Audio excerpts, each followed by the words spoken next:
I was in my car and I was coming to work, and some lady in a car next to me was screaming out of her window. And I rolled down my car window, and she said, "Turn on your radio."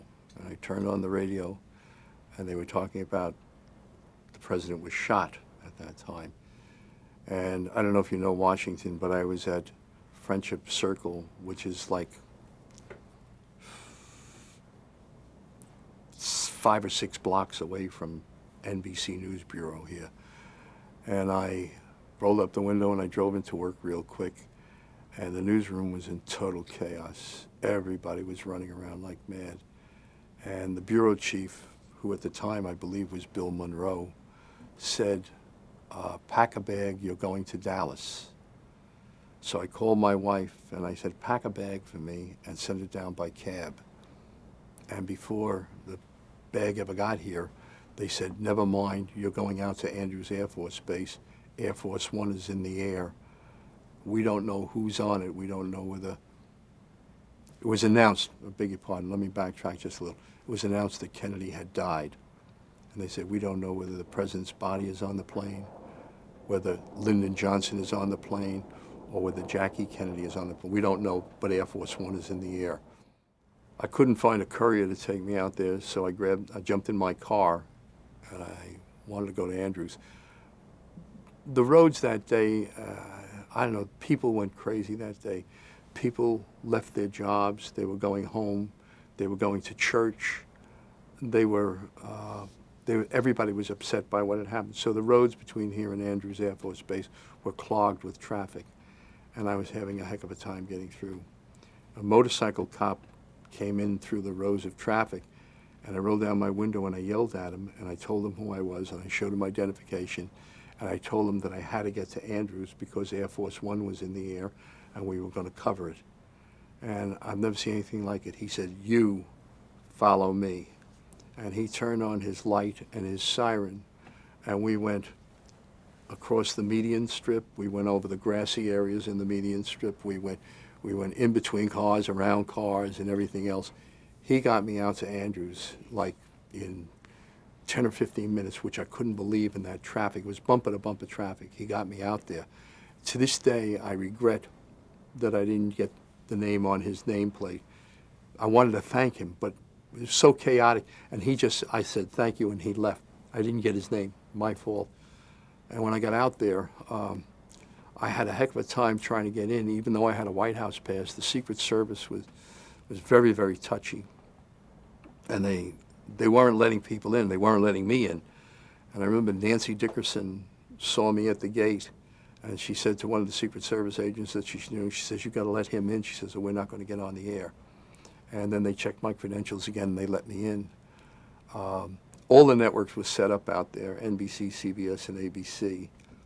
And the phone company, which was in a big rush, couldn't get phone lines. In those days, everything was phone lines, no satellite, no microwave. Couldn't get phone lines into all 3 networks, but since the NBC truck was out there first, they were putting the phone lines into the NBC, the video lines into the NBC truck. And that was the first time I heard the word. We have pools nowadays where one network will pool a whole coverage of it. The first time I heard, they told me on the telephone, they said, "You will be the pool for all 3 networks, and I guess for the world for that matter." And we only had 2 cameras out there. It was black and white cameras. And when the plane was about to land, they made us turn off the lights because it was blinding the pilot. And as he was taxiing up to the runway, and it wasn't a jet, it was those prop engines, there was so much noise that the cameraman couldn't hear me. If you look at the tape, you probably see the cameras swish panning all over the field until the motors were turned off. Then they heard me and they realized we were on the air. They didn't know we were on the air, they couldn't hear me. And I remember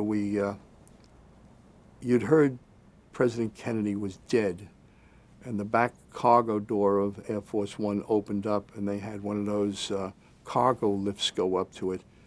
And about 8 men or so came into that cargo lift with the coffin, and Jackie Kennedy was there on that cargo lift. And as they were lowering the cargo lift, I remember one of them, Secret Service agent, sort of patted the coffin as if,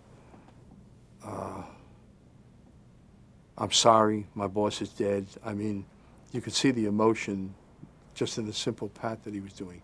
And when the cargo lift got all the way down, Bobby Kennedy came up to it, and they helped Jackie down, and they put the coffin into what was like ambulances weren't what they are now. It was like a hearse type of station wagon.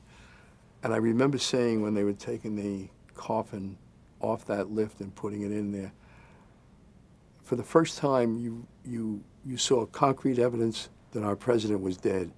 And I remember saying to the crew, geez, that's the president of the United States in that coffin.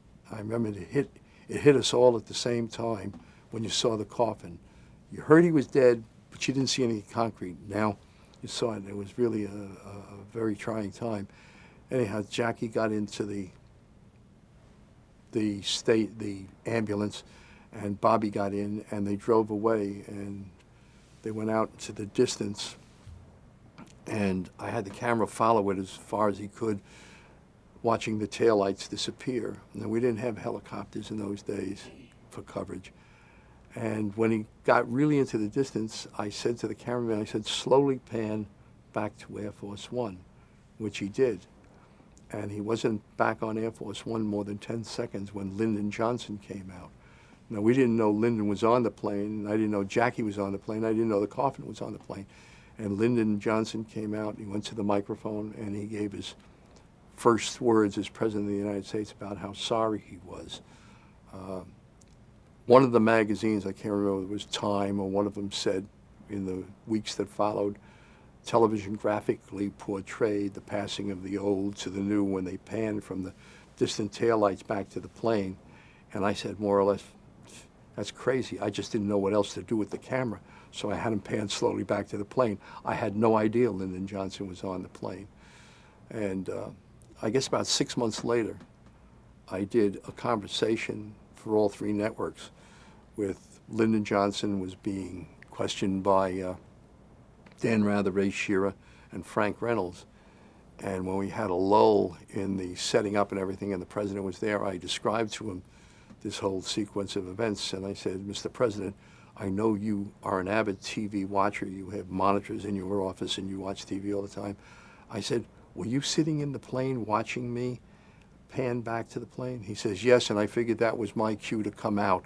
I felt like saying, what would you have done if I hadn't panned back? You know, would you have stayed in there forever? But I guess he would have come out eventually. But he said, I figured that was my cue to come out.